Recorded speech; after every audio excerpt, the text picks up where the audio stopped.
America के businessman, राष्ट्रपति, कूटनीति और मुनाफा कमाने वाले व्यक्ति के तौर पर अपनी पहचान और प्रगाढ़ कर ली है उन्होंने। चलिए पहले सरसरी तौर पर आपको टैरिफ को आसान शब्दों में समझाने की कोशिश करते हैं। दरअसल ये टैरिफ क्या है? ये एक तरह का बॉर्डर शुल्क है, ये एक टैक्स है जो कि विदेशों से आने वाले सामानों पर लगाया जाता है और इससे घरेलू मार्केट में विदेशी सामान और महंगे हो जाते हैं। टैरिफ से सरकार की इनकम भी बढ़ती है और इसका मकसद घरेलू प्रोडक्शन को बढ़ावा देना और देश में स्थापित उद्योगों की रक्षा करना भी है।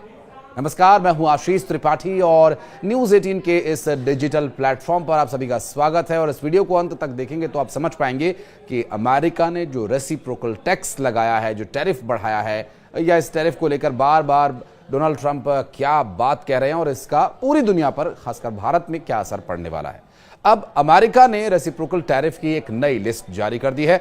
अमेरिकी प्रेसिडेंट डोनाल्ड ट्रंप ने भारत पर 26% रेसिप्रोकल टैरिफ लगाने का ऐलान किया। उन्होंने व्हाइट हाउस में इससे जुड़े एक एग्जीक्यूटिव ऑर्डर पर साइन किए, जिसमें इस ऑर्डर को लेकर ट्रंप ने अन्य देशों पर 10% न्यूनतम बेसलाइन टैरिफ लगाने की घोषणा की है, ताकि अमेरिकी अर्थव्यवस्था को फिर से मजबूती दी जा सके।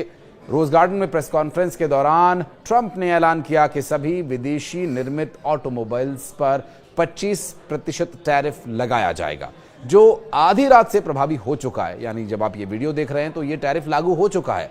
ट्रंप ने यूरोपीय संघ और एशियाई देशों पर अमेरिकी कारों के खिलाफ भारी टैरिफ लगाने का आरोप भी लगाया। उन्होंने कहा कि अमेरिका केवल 2.4% टैरिफ लगाता है, जबकि थाईलैंड 60%, भारत 70% और वियतनाम 75% तक शुल्क वसूल लेता है। उन्होंने जापान और दक्षिण कोरिया पर भी निशाना साधा। ये सब कहते हुए इन देशों में बेची जाने वाली अधिकांश कारों और स्थानीय निर्मित वस्तुओं के बारे में उन्होंने कहा, जबकि अमेरिका की कारों की बिक्री बेहद कम है। उन्होंने ये भी कहा। ट्रंप ने इस टैरिफ को अमेरिका की आर्थिक स्वतंत्रता की घोषणा बताते हुए कहा कि अमेरिका अब व्यापार में पीछे नहीं रहेगा। ट्रंप ने सभी देशों पर 10% रेसिप्रोकल टैरिफ का दर तय किए जाने की घोषणा कर दी है, जबकि कुछ देशों पर इससे भी ज्यादा टैरिफ उन्होंने लगा दिया है। भारत की बात करें, भारत में 26% ये टैरिफ लागू किया गया। सबसे ज्यादा टैरिफ वाले देश कौन कौन से हैं ये भी बता देते हैं। सबसे पहले बात भारत की करेंगे, जहां 26% जो टैरिफ है वो लागू किया गया। इसके अलावा चाइना में 34%, यूरोपीय संघ 20%, Vietnam 46%, Taiwan 32%, Japan 24%, Thailand 36%, Switzerland 31%, Indonesia 32% और मलेशिया 24%, कंबोडिया 49%, यूनाइटेड किंगडम 10% और ये सभी टैरिफ तुरंत प्रभाव से लागू हो चुके हैं। ट्रंप ने अपनी टैरिफ नीति को दयालु रेसिप्रोकल बताया है और उन्होंने कहा कि वे अमेरिकी व्यापारिक भागीदारों पर इससे भी कड़ा रुख अपना सकते थे। अमेरिका ने करीब 60 देशों पर उनके टैरिफ की तुलना में आधा टैरिफ लगाने का फैसला किया। इसके अलावा दूसरे देशों से अमेरिका में आने वाले सभी सामान पर 10% बेसलाइन न्यूनतम टैरिफ लगाया गया है। बेसलाइन टैरिफ 5 अप्रैल को, रेसिप्रोकल टैरिफ 9 अप्रैल को और रात 12 बजे के बाद लागू किए जाएंगे, ऐसा कहा जा रहा है। लेकिन जो ये घोषणा की गई है वो अभी व्यावहारिक तौर पर घोषित मानी जा रही है और प्रभावी भी।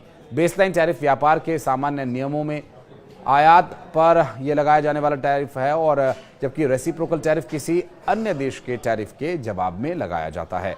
अमेरिका विदेशों में बनने वाले वाहनों पर 25% टैरिफ लगाएगा और अब तक अमेरिका अन्य देशों से बाइक्स पर केवल 2.4% टैरिफ वसूलता था, जबकि भारत 60%, वियतनाम 70% और अन्य देश इससे भी अधिक कीमत वसूलते रहे हैं।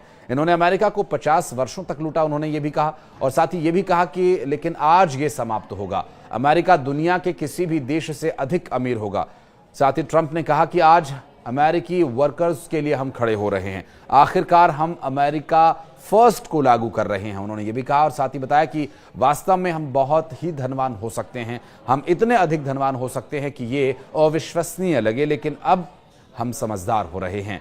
अमेरिका टैरिफ के मामले में अब बराबरी का जवाब देगा। जो देश अमेरिकी बाजार तक पहुंच बनाना चाहते हैं उन्हें इसकी कीमत चुकानी होगी।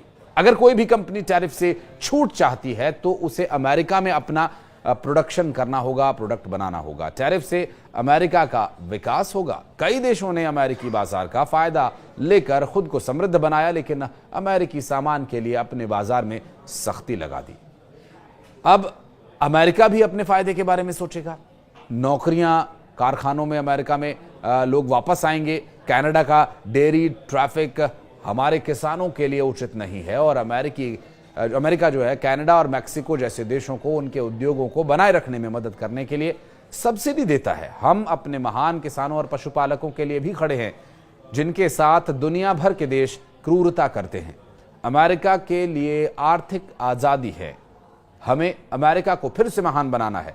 डोनाल्ड ट्रंप ने कहा कि हम रेसिप्रोकल टैरिफ का ऐलान कर रहे हैं, यानी जो देश हम पर जैसा शुल्क लगा रहे हैं हम भी उनके साथ वैसा ही करेंगे। डोनाल्ड ट्रंप ने कहा, भारत सरकार ने ट्रंप की इस रेसिप्रोकल टैरिफ की घोषणा पर नजर रखने के लिए कंट्रोल रूम भी बनाया हुआ है और जो बातें डोनाल्ड ट्रंप ने की उनके बाद अब जो रेसिप्रोकल टैरिफ है इस पर भारत पूरी तरह से निगरानी कर रहा है। वाणिज्य और उद्योग मंत्रालय के अधिकारी कंट्रोल रूम में मौजूद हैं। सभी अधिकारियों ने अमेरिकी टैरिफ से भारत के व्यापार पर पड़ने वाले संभावित प्रभावों का मूल्यांकन किया। टैरिफ को अगर और आसान शब्दों में समझने की कोशिश करें तो टैरिफ एक तरह का बॉर्डर फीस या टैक्स है जो विदेशों से आने वाले वस्तुओं पर या सामान पर लगाया जाता है। ये टैक्स आयात करने वाली कंपनी पर भी लगाया जाता है और इसे घटाकर बढ़ाकर ही देश आपस में व्यापार किया करते हैं, इसे कंट्रोल किया करते हैं। मार्च में अमेरिकी संसद के ज्वाइंट सेशन में ट्रंप ने कहा था, भारत हमसे 100% से ज्यादा टैरिफ वसूलता है, हम भी अगले महीने से ऐसा ही करने जा रहे हैं। उन्होंने ऐलान भी किया था, उनके प्रशासन के तहत अगर कोई कंपनी अमेरिका में अपना प्रोडक्ट नहीं बनाएगी तो उसे टैरिफ देना होगा और कुछ मामलों में ये टैरिफ बहुत बड़ा होगा। उन्होंने कहा कि दूसरे देश अमेरिका पर भारी टैक्स और टैरिफ लगाते हैं, जबकि अमेरिका उन पर बहुत कम, बहुत ही न्यायपूर्ण तरीके से टैरिफ लगाता है और दूसरे देश बहुत ही अन्यायपूर्ण तरीके से। दूसरे देश दशकों से हम पर टैरिफ लगाते आ रहे हैं, अब हमारी बारी है। डोनाल्ड ट्रंप के इस रेसिप्रोकल कार्ड के बाद देखना यह होगा कि अंतर्राष्ट्रीय बाजार में किस तरह की उथल पुथल होती है। खास करके भारत ने तो इस पूरे विषय को लेकर अपना एक वॉर रूम या यूं कहें कि निगरानी के लिए टीम तैयार कर ली है और इस पर नजर बनाए हुए हैं और किस तरह से ये टैरिफ भारत को प्रभाव ज्यादा न डाले इसके लिए काम किया जाए, इस पर भी विचार विमर्श किया जा रहा है। ये रेसिप्रोकल टैरिफ लगाए जाने का अमेरिका का इसके पीछे मकसद क्या हो सकता है? आपका विवेक क्या कहता है? या अमेरिका द्वारा लगाया गया ये बढ़ाया गया टैरिफ क्या उनके देश के हित में है तो ये उचित माना जाए, या फिर अंतर्राष्ट्रीय सबसे बड़ी ताकत होने का दावा करने वाले अमेरिका को इस मामले में थोड़ी रियायत बरतनी चाहिए? इस बारे में कमेंट सेक्शन में अपनी राय जरूर दीजिएगा। आपका समर्थन, आपकी हौसला अफजाई एक लाइक से भी होगी हमारे लिए। और अगर आप कुछ और डिटेल चाहते हैं तो कमेंट सेक्शन में जरूर आइएगा, अपनी उपस्थिति दर्ज कराइएगा। कोशिश करेंगे कि हम आपको निजी तौर पर आकर उसका जवाब देने की कोशिश करें। धन्यवाद।